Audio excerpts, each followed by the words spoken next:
Pierre Palmade, séance délit routier qu'il commis avant son accident de voiture. Le 10 février dernier, jour de son violent accident de voiture, Pierre Palmade n'en était pas à son premier délit routier. C'est du moins ce que la juge en charge de son dossier a confié ce mardi 7 mars à BFM TV. C'est un acte qu'il ne cesse de regretter, d'après les dires de sa sœur. Le 10 février dernier, c'est sous l'emprise de la cocaïne que Pierre Palmade a provoqué un violent accident de voiture en Seine-et-Marne.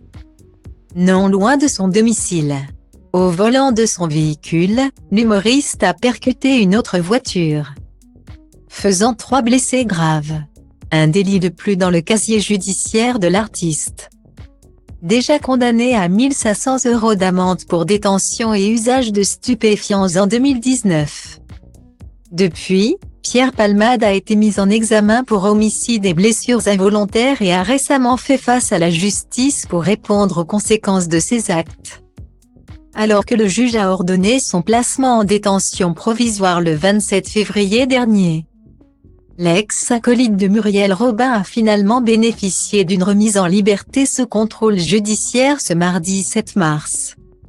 Une décision de justice qui le soumet à plusieurs interdictions, parmi lesquelles celle de conduire une voiture. La juge d'instruction qui a accepté la remise en liberté de Pierre Palmade a expliqué son choix dans un document consulté par BFM TV. L'hypothèse de reprise des consommations de stupéfiants est minimisée par l'état de santé actuel de Pierre Palmade et sa prise en charge en milieu hospitalier. Dans ce contexte, le risque de conduite d'un véhicule après usage de stupéfiants apparaît encore davantage amoindri, a-t-elle confié. Tout en affirmant que l'humoriste n'a jamais fait état de délits routiers graves avant son accident de voiture.